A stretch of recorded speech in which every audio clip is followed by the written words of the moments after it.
Established this office of the elections administrator, and that's why we wanted to appoint the most qualified and credible person to this position, and that's Isabel Longoria.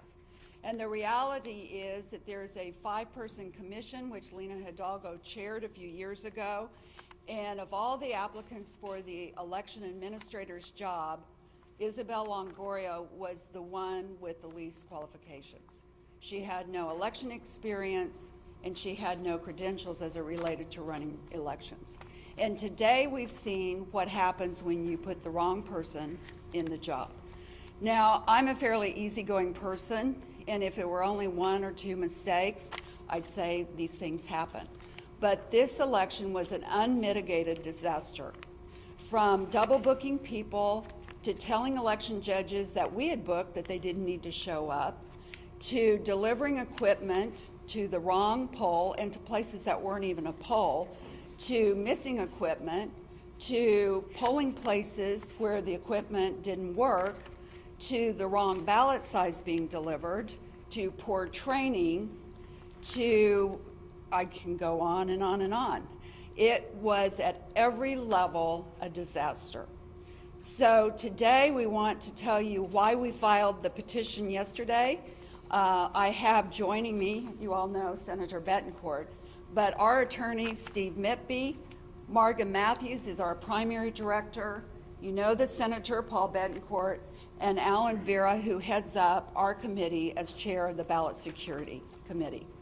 So with that, I want to tell you that in 40 years of business, I've never seen a disaster like this. And what does that do? It hurts the voters. And the fact is, Monday night late, we were given a list of polls where we had, both parties had people who resigned or hadn't been placed. And both parties, in a bipartisan effort, tried to work together to have our presiding judges actually open up both polls. Friday night, when all the supplies were supposed to have already been put together, I was notified Saturday morning that they had done nothing by 9 o'clock that night. And the weekend before election, with all the supplies for 750 presiding judges showing up to get those supplies to not be set up, that's a problem. This is a management issue. They've tried to deflect it and make it a voter error, problems with the legislative, the legislation. This is not a new problem. For example, it's not the first election with the new machines. We've gone through 6 elections and it continues to get worse. So what I'm asking today, it's time for Isabel Longoria to either resign or be fired. And with that, I'm going to turn it over to our attorney. Thank you, Cindy. Good afternoon, members of the media. Thank you all for coming. My name is Stephen Mitby, and I represent the Harris County Republican Party as the party's attorney. And on Wednesday evening, last night, I filed one of the most important election lawsuits in the history of Texas because we sought to impose court supervision over an election process that had gone terribly awry. As Cindy said, it was an unmitigated disaster. But the election didn't just go awry on Tuesday night. It went awry in the months before that when the planning process took place and when Harris County Judge Lena Hidalgo appointed an election administrator who could not get the job done. And as a result of that failure, the failure of an unaccountable bureaucracy appointed by Lena Hidalgo, we had wrong ballots sent out, we had ballots that were incomplete, we had broken election equipment, we had election equipment that was sent to the wrong places, in some cases not even to polling stations, and we had the worst election disaster in Texas history. This election was one in which less than 15% of eligible voters voted. That's less than 15%. Can you imagine what would have happened if this had been a general election where there was a much higher percentage of voters voting. It would have been a national fiasco, and it would have embarrassed Harris County in Texas like no other election scandal. And so we filed suit to stop that, to impose court supervision, and we heard nothing but excuses and back and forth and misstatements from Harris County about what they were doing. First they said that they couldn't get the votes counted. Then they told us that they'd be able to get them counted by 7 o'clock last night, which is the statutory deadline.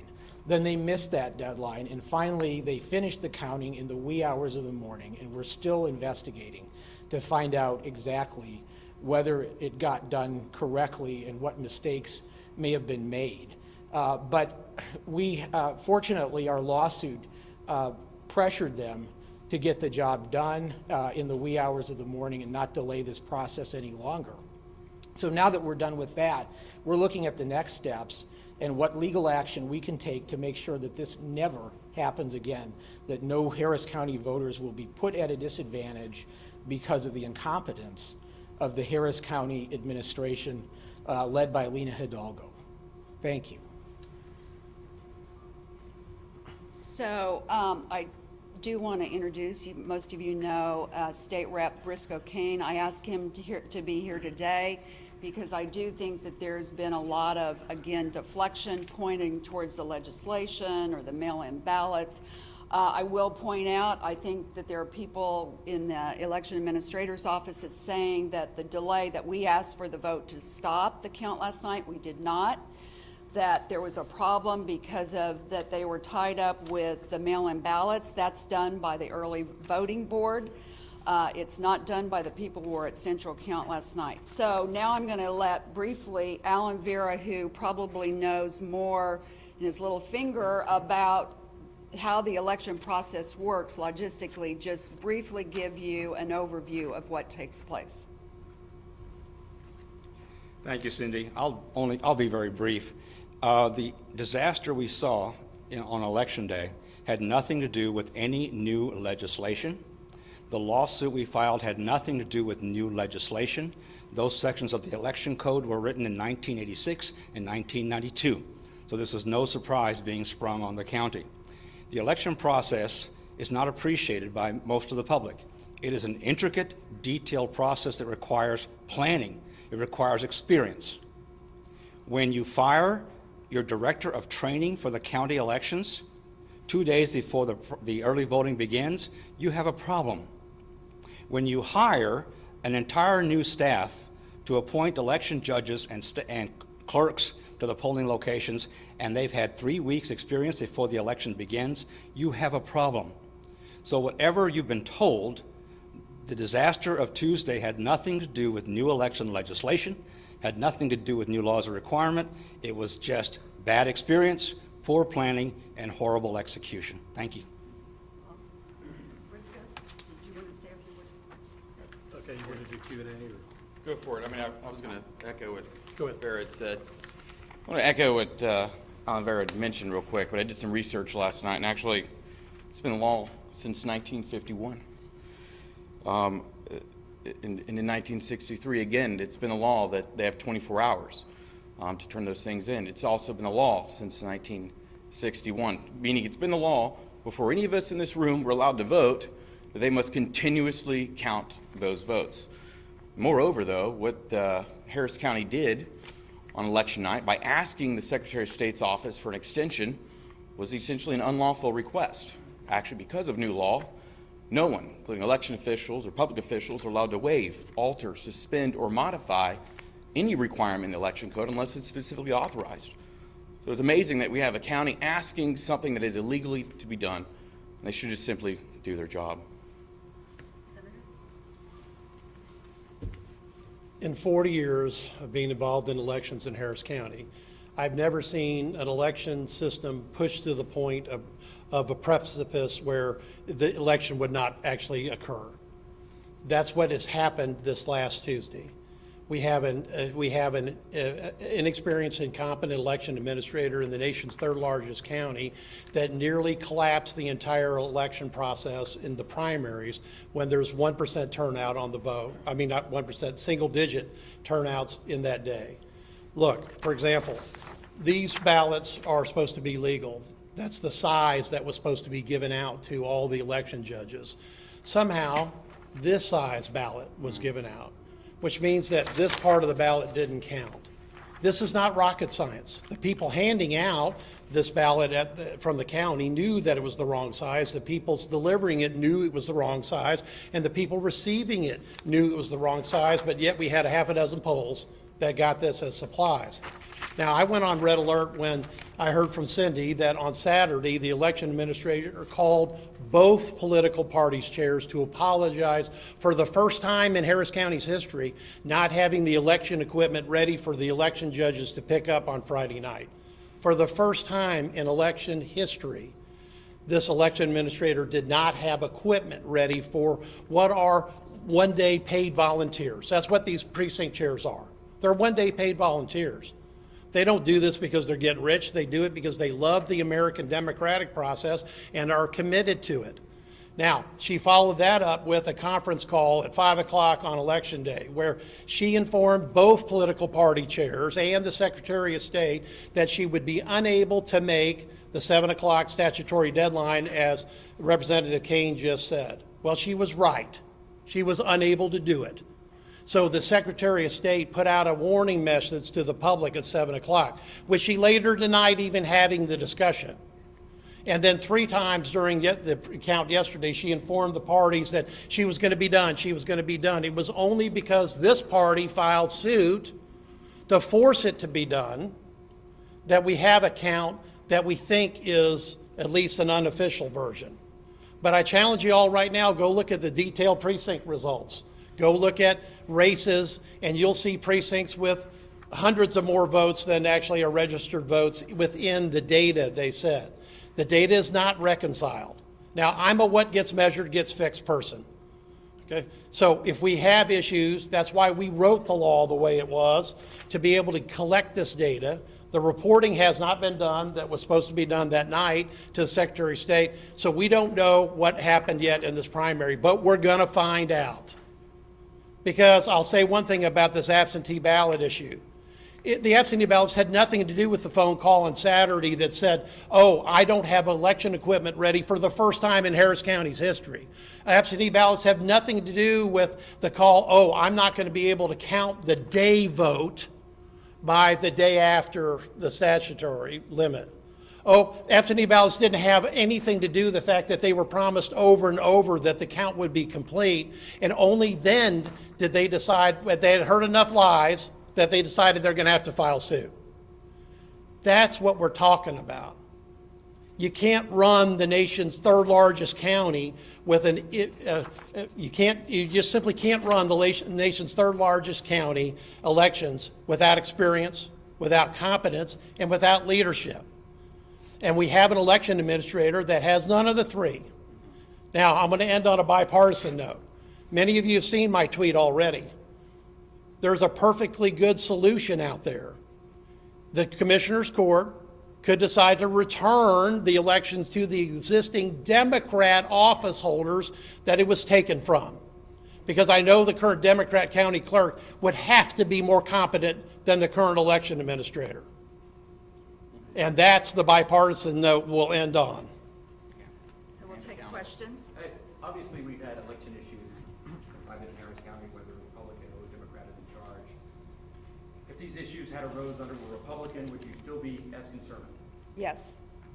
You know, probably the most sacred institution in our country's history is the fact that we're supposed to have free and secure elections. And I think Americans from both parties want that. And that's been why we've been as successful.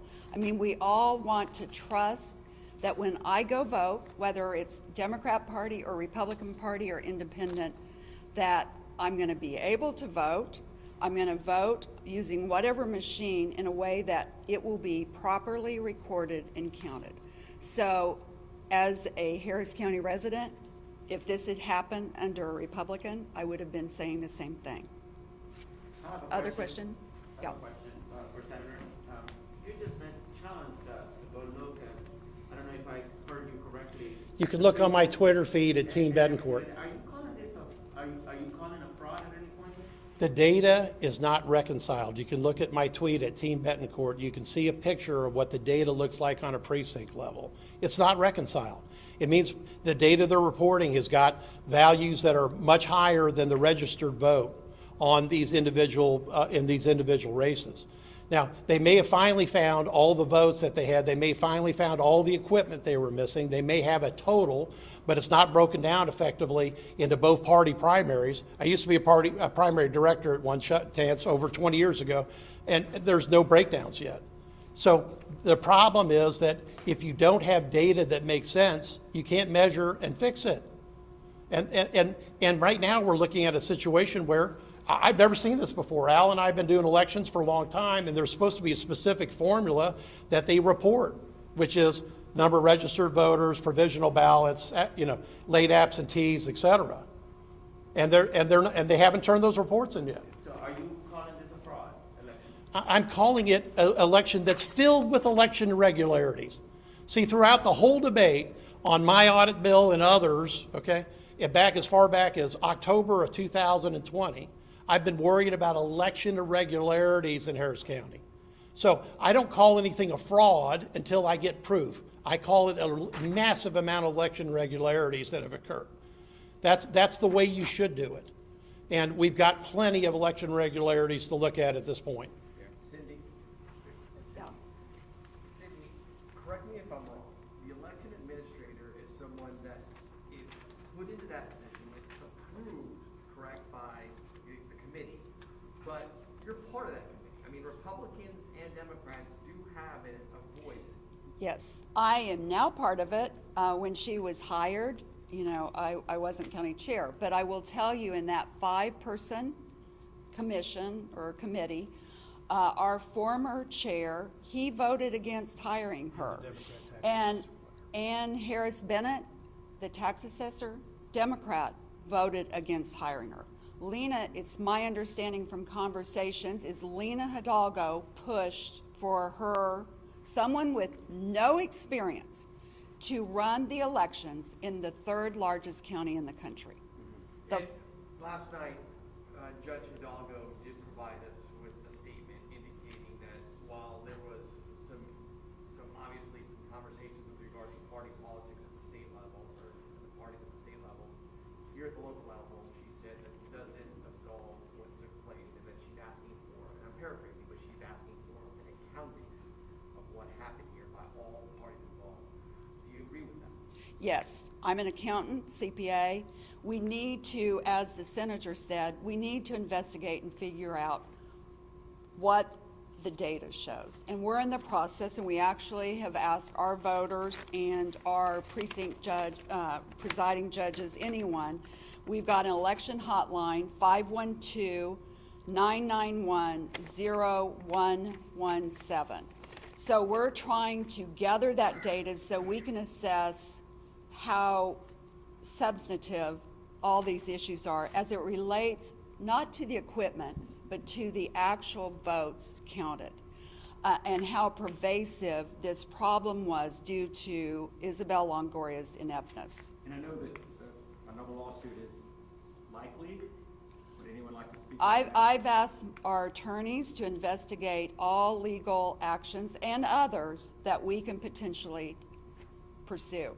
The reality is there is another election, the first part of May, that's a local election across the county.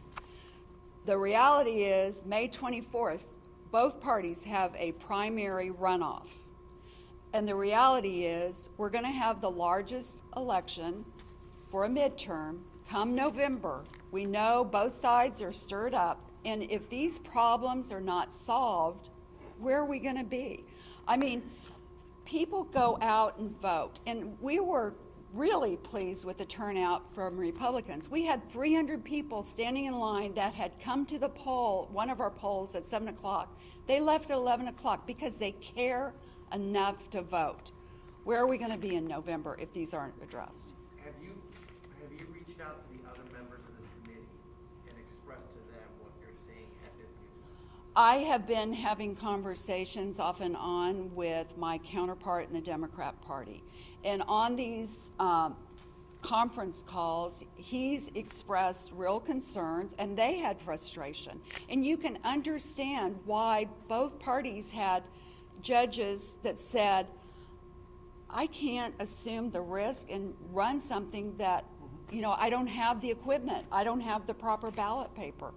I think a bipartisan approach was that we both recognize there's serious issues there. I want to also address 20 polling places from the Republican Party didn't have judges according to the numbers that Ms. Longoria gave yesterday. 20 of them didn't have judges, and 12 Democratic polling places also didn't have judges. Democrats and Republicans yesterday talked to me about the fact that the Democrat says because of COVID and because of the fear that these judges have about the consequences of any little mistake because of SB1, right? And then Republicans say that the reason they didn't have them is because the parties didn't get together and agreed on having joint elections. Which one is which? So I can't speak for the Democrat Party and those presiding judges, but the bipartisan approach, which we found out where these locations were late Monday night, is that we ask our presiding judges to cover and try to open up both polls. And both parties stepped up. Some of our presiding judges, Democrat and Republican, said, you know, I just don't have enough clerks. It's the last moment. This is not about SB1.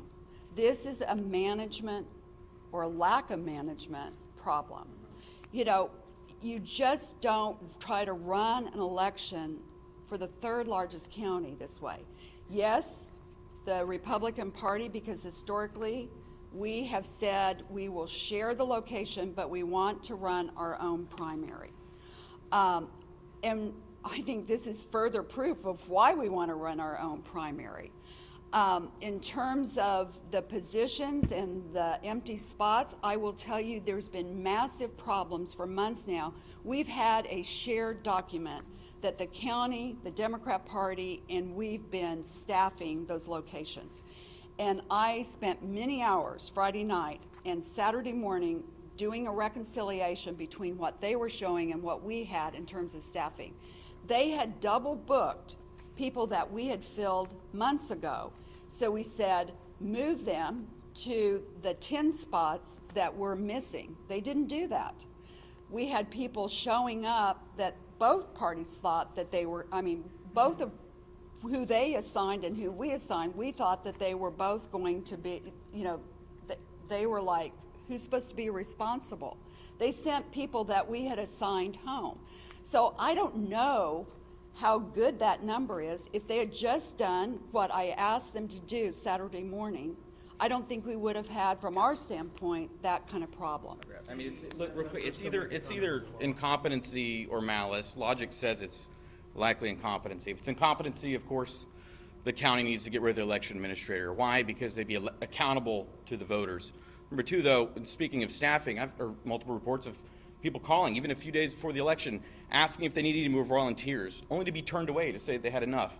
And now, though, then the county wants to blame it on staffing when it's their fault that they were understaffed. Go over how far this goes back in law again. Oh, yeah, we will. But the rule, again, just to help repeat it for those, is that beginning in 1963, so in 1951 it was 48 hours, and in 1963 it became that the delivery must be done within 24 hours of the closing of the polls. Same year, 1963. The laws require that after the polls have closed, vote counting shall be conducted continuously until every ballot has been counted. This is nothing new. Again, it's been the law before any of us were even old enough to be voters. They should have followed the law. It's really simple. In fact, after SB1, we gave guidance to the Secretary of State's office to come out with even more checklists to make it even easier to do. All they have to do is follow the checklist, follow the rules. Like Oliveira's shaking his head, like we made it even easier to do. How come other large counties didn't have this problem? Again, it's either incompetency or malice. Logic says it's incompetency. I hope it's not malice. So let me point out one other thing, and my primary director mentioned it. This shared document that we are all working from, we found out Friday that they had quit using it 3 weeks before, and they continued to fill spots without telling us. So we're running around trying to fill spots, and they are filling spots. I mean, it was total chaos, and no wonder people are frustrated. I went to my poll Saturday or Tuesday morning, the days are running together, at 7 o'clock. I find out that the Democrats, that the Republican judge they said had resigned. They weren't on the list. We found out yesterday that they told our presiding judge that she couldn't be the judge there. She had to be someplace else and be a clerk.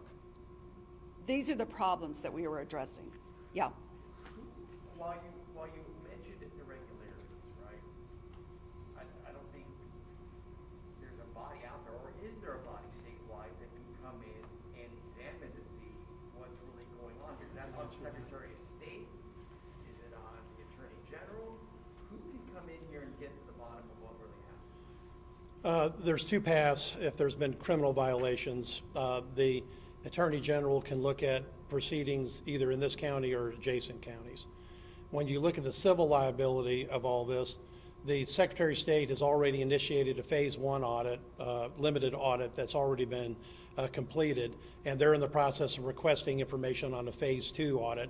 I know I'm going to be recommending that this election also be part of that discussion that the Secretary of State has already initiated by requesting open records, et cetera. Mario, you've hit on the point. There are 5 people on that board that select the elections administrator. My tweet was at all 5 of them, okay? Because you've got 2 party chairs, you've got 2 Democrat elected officials, and then you've got the county judge, who's the one who made the appointment of Elizabeth Longoria. And 4 of those have to vote to get rid of her. And after what I've seen here today, upsize this problem by hundreds of thousands of more votes on election day. We can't afford that risk. And that's why I'm saying, at least I tweeted yesterday, give it back to the elected officials. They happen to be Democrats, and I know I'm a Republican, but I'm looking at any solution that can be done before November to keep us from having an election catastrophe that will be the largest in the country. Accountability. Other questions? Thank you all. Thank you for coming on a short notice, and I'm sure we will be having many more discussions as we move through this election year. And feel free, Genevieve Carter is our comms director. If you have any questions, feel free to follow up with her. Thank you all. Thank you. Good. Good job, Margaret. Good catch. Okay, so.